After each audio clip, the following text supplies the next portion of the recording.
Breaking news in that assault case against Bill Cosby. In the last hour, prosecutors in Pennsylvania announced that Cosby will be charged with aggravated indecent assault, a felony. Another disturbing headline, this one involving singer R. Kelly. Just weeks after millions watched that alarming documentary, tonight an arrest warrant has now been issued for R. Kelly. He faces 10 counts of aggravated criminal sexual abuse, 4 women, at least 3 of whom were teenagers. Music mogul Russell Simmons is strongly denying new accusations that he raped 3 women decades ago. The New York Times reports the alleged assaults took place at Simmons' apartment in the 80s and the 90s. All 3 women say their music industry careers were derailed or ruined. Simmons says he categorically rejects the allegations. He calls them frivolous and hurtful. At least 12 women have now accused Simmons of sexual misconduct. R&B singer Cassie has accused hip-hop mogul Sean Diddy Combs of rape and a decade of physical abuse. The two were romantically involved for years, but in a lawsuit made public today, Cassie says there was a pattern of control, drug use, and forced sexual encounters. Football Hall of Famer and broadcaster Shannon Sharpe says he's stepping aside from his job at ESPN in light of new allegations. On Sunday, a woman filed a $50 million civil lawsuit in the state of Nevada. It accuses the 54-year-old of her multiple times. The claim says the pair was in a, quote, rocky consensual relationship for nearly 2 years, and Sharpe was allegedly frequently aggressive, and she says her. Sharpe says he needs time away from ESPN to be with his family and fight the, quote, false allegations. Today we're going to be discussing some sensitive topics related to SA. If you're triggered by or sensitive to such issues, please don't watch or listen to this video. Hey yo, thanks for tuning in to The Source, your source for celebrity news. Check this out. Over the last few years, it seems like we've been seeing an influx of male black celebrities getting hit with SA lawsuits. Now, one thing that Bill Cosby, Russell Simmons, R. Kelly, P. Diddy, and Shannon Sharpe all have in common is that they're really rich. But some of these lawsuits also have something else in common. And that common thread is this. Some of their accusers have accused them of R-ing them on more than one occasion.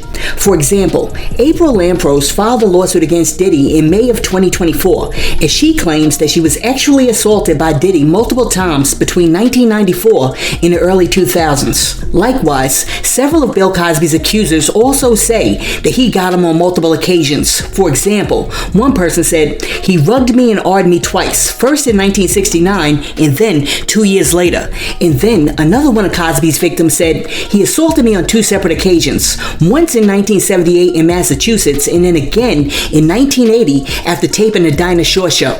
Similarly, Shannon Sharpe's accuser Gabby also says that Shannon Sharpe disrespected her and violated her body twice. First on October 6, 2024, and then again on January 2nd, 2025. Alright, so the reason why I want to discuss this is because it's very troubling to me to hear a woman say, he R-ed me on Tuesday, and then 2 weeks later when we were out on a date, he R-ed me again, and then I went to his house 3 weeks later, and then he R-ed me again. Like, I'm sitting over here scratching my head, and I'm thinking to myself, what in the world is going on? Because I'm of the belief that once a man SAs you or R's you, you never ever cuff with that man again. But I'm seeing a whole lot of chicks who are like, yo, he got me on Tuesday, and then like we broke up, and then he got me on Wednesday, and then, you know, I didn't see him for a while, and then I went over to his house, and he got me on Thursday. I mean, come on, we gotta fix this. And I don't care whether it's a complete stranger, a celebrity, or some dude that you knew from kindergarten. And let me make this clear. I'm not discussing this topic for clicks and views, and I'm also not discussing it to be salacious. I'm bringing it up because it's my hope that if we discuss this, we might be able to help one woman in the future so that she doesn't have to go through this. Alright, so let me say this in plain English so that everybody can understand me.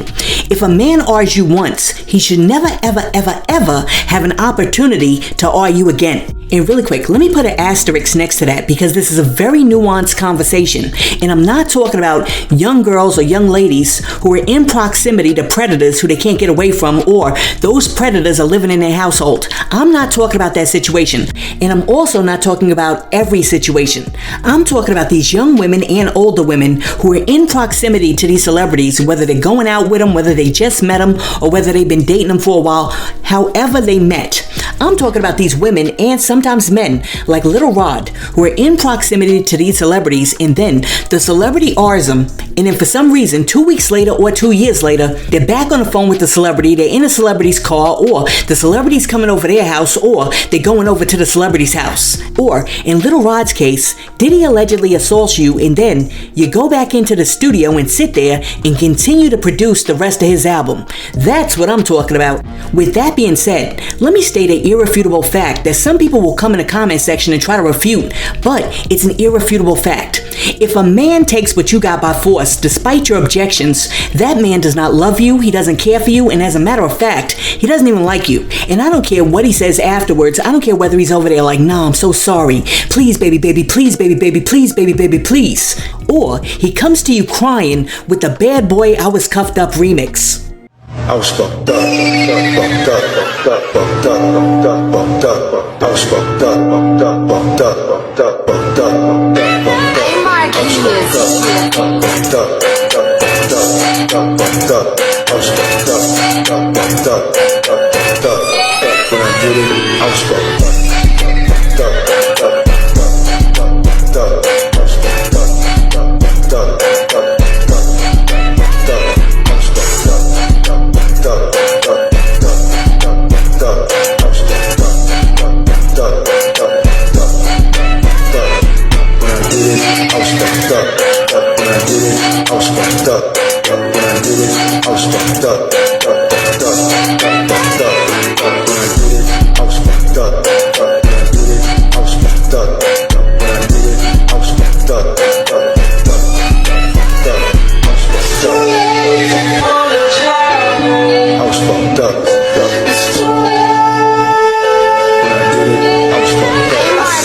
No, because actions speak louder than words. And any man that would put you in that position and do that to you has absolutely no regard or respect for you as a person. And I know somebody out there is like, nah, but Sauce, no. We're not even going there. I'm telling you the truth. They don't respect you. We need to stop gaslighting ourselves into this belief that there are certain forms of abuse that can be considered as love.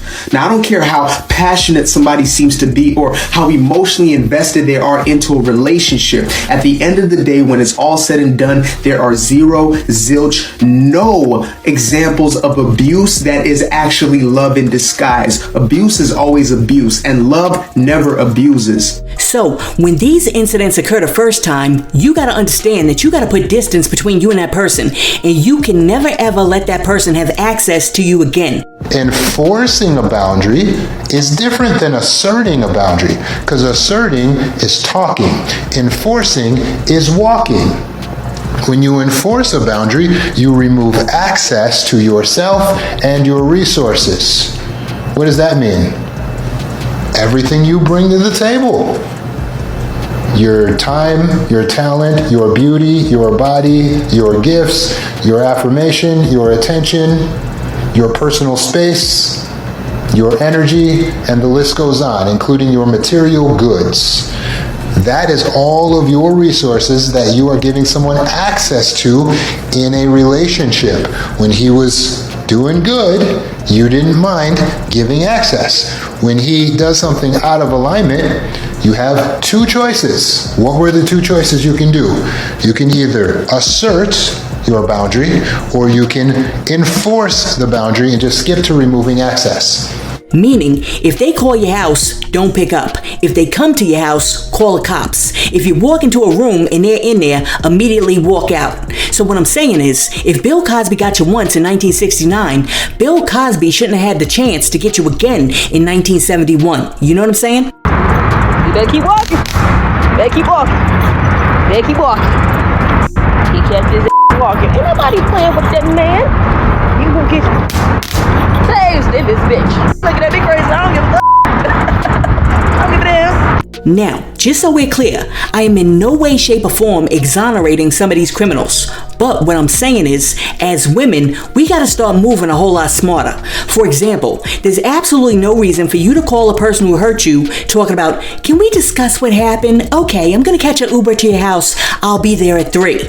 Absolutely not. Because there's no reason for you to be having a discussion with the person who hurt you. If they hurt you, they hurt you. That's it. Cut them off. Because what you don't do is negotiate with terrorists. And if the person is a big willy, like Harvey Weinstein, P. Diddy, or Bill Cosby, and you're an actress, model, or musician, and they violated you once, what you don't do is try out for their next production. I mean, it's crazy, because it seems like common sense. However, when you read through all of Bill Cosby's lawsuits, it amazes me how many times a woman says that she was hard on one set, and then, for some reason, she went and tried out for his next show. Now, don't get it twisted, because what I'm not doing is victim blaming, but what I am doing is trying to break this down so that no young girl or guy will ever have to endure these experiences in the future.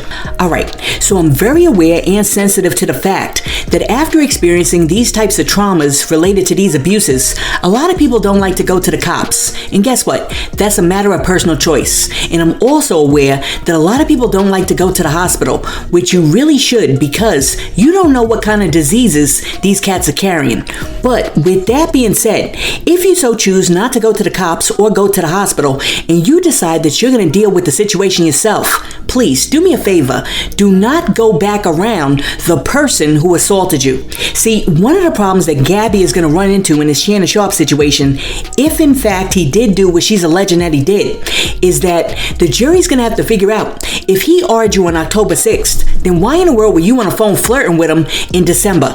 Or if he argued you in 1969, then why did you get on a plane and go visit him in 1970? See, what a lot of these lawsuits reveal is that a lot of these women and some men don't realize that when somebody violates your body, that person has now got to become the op. If somebody does something that I don't like, where I think it's foul, where it's against my principles and my morals, I just don't mess with them. Poof, you don't exist to me anymore. You in the rear view. Now, the Cassie situation with Diddy is a little different, and the R. Kelly situation with his chicks is a little different too, because the Pied Piper and the Diddler actually had their chicks literally on lockdown. I mean, if Cassie tried to run, we all saw he was dragging her back. However, if you're free to roam and somebody assaults you, get the hell away from that person. And never give them the opportunity to put you in a position where they can assault you again. Because dudes like the Pied Piper and the Diddler are apex predators who will not hesitate to pounce on the same prey more than once. We should have been known about them, but I've been known. Because Diddy and R. Kelly was playing in our face. I'm gonna talk about R. Kelly last, but let's talk about P. Diddy first. Years ago, P. Diddy decided to dress up as it for Halloween. Out of all horror characters, you chose a character that feeds off of fear of little kids. That is very telling. But people said I was reading too much into it when I first brought it up. People always tell me that. And back in the day, R. Kelly was calling himself the Pied Piper of R&B. The Pied Piper. Do y'all know the real story behind the Pied Piper? If y'all don't know, it's a little quick story. Like, it was a town that was full of rats, and the whole town called on the Pied Piper to get the rats out of town, and they were like, we'll pay you. So the Pied Piper got all the rats out of town, but guess what? They did not want to pay the Pied Piper. They were like, hi, we got you. And the Pied Piper was like, since y'all ain't gonna pay me, guess what? I'm gonna take your kids. So he played the flute and whatnot, and took all the kids out of town, and I can't tell you what happened to them kids. As a matter of fact, to all my young ladies out there and all my young men, listen to me and listen to me very closely, because what I'm getting ready to say is very important. If someone SAs you or Rs you, you can never ever trust or give that person your confidence again. Now, if you so choose to, of course, you can forgive them in your inner thoughts. However, that doesn't mean that you have to allow them into your personal space. You need to be around them. You need to talk to them, text them, or go anywhere with that person. You got to set the boundaries, and those boundaries have to be set in stone, because if you don't and you start socializing with that person again like it's all good, then guess what? In their warped mind, they're going to start thinking that what they did to you was actually all good. And for my men out there, let me give you a piece of advice too. If a woman that you're talking to, right, is crazy, and she accuses you of R-ing her on October 6th, and then on October 10th she calls you and she's like, I'm so sorry, I didn't mean it, I was just upset because you cheated on me. Guess what? Never ever sleep with that woman again. Listen, let me know down below.